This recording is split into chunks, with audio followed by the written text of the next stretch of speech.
China has now imposed new travel restrictions and is testing millions of people for COVID-19 following an outbreak last month that's now spread to at least 17 different provinces.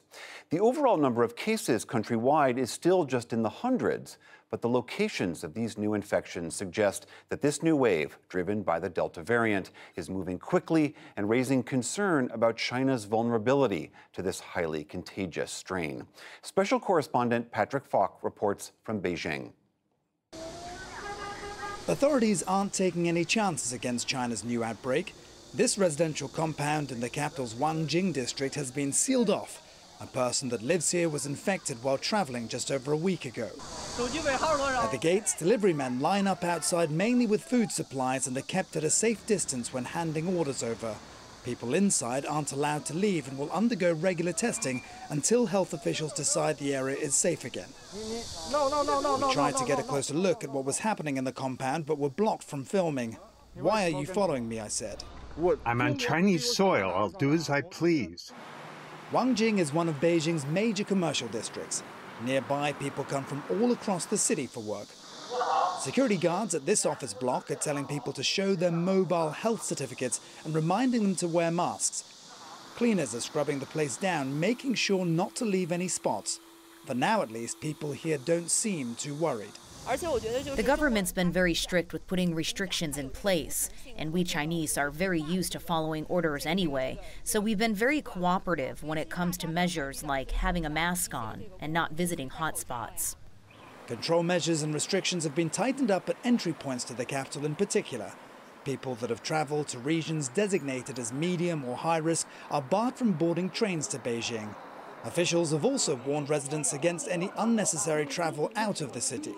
A lot of the control measures were already in place, but they're being beefed up now as new cases of infection have been picking up.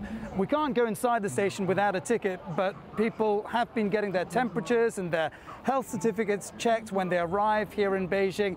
And on the trains, rail attendants are making sure people are wearing their masks properly and also advising people not to walk around or wander around too much on the trains to limit contact between people. Local media reports say more than 30 officials in provinces that have been hit by the latest outbreak have been punished for failing to manage the spread of the disease. It emerged last month in the eastern city of Nanjing. Officials say a group of cleaners got infected after working on a flight that had landed from Russia and that the highly contagious Delta variant had caught airport management off guard. It's now spread to at least 17 of China's 23 provinces.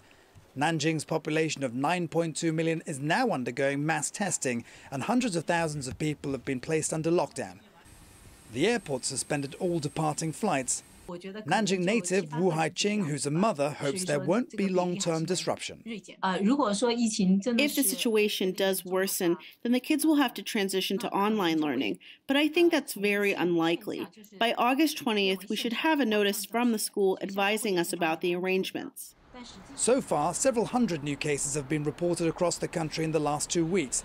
That pales in comparison to tallies in other parts of the world, but the Delta strain is testing the efficacy of Chinese vaccines.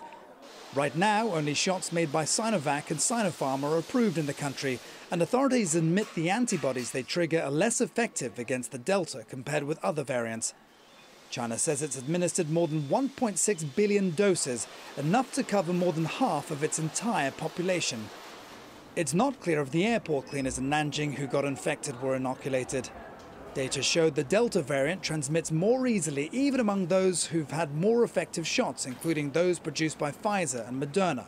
I think what we've seen so far from around the world is that all the vaccines are struggling with the Delta variant. Some may be struggling more than others, but still the vaccines are providing protection against severe disease. So whether it's an mRNA vaccine or an inactivated vaccine, there's still protection against severe disease. Ben Cowling is an infectious diseases and public health expert at the University of Hong Kong. He says China's zero-tolerance strategy to tackle fresh outbreaks, including this latest one, is the right approach for now. But even after that, I think we still have to think about the long-term strategy, because it's unlikely the virus is going to disappear. And even in populations that are highly vaccinated, there may still be transmission, there may still be the virus, but the impact will be much, much lower. So far, no deaths linked to the latest spread have been recorded. Some of China's leading scientists say the country needs to move towards ending the zero COVID-19 approach and to limit upheaval to people's lives, particularly in the run-up to the Beijing Winter Olympics early next year. But even as this new wave has deepened doubts about the country's ability to stamp out the virus altogether, there's no sign the government plans to abandon its tactics just yet. For the PBS NewsHour, I'm Patrick Falk in Beijing.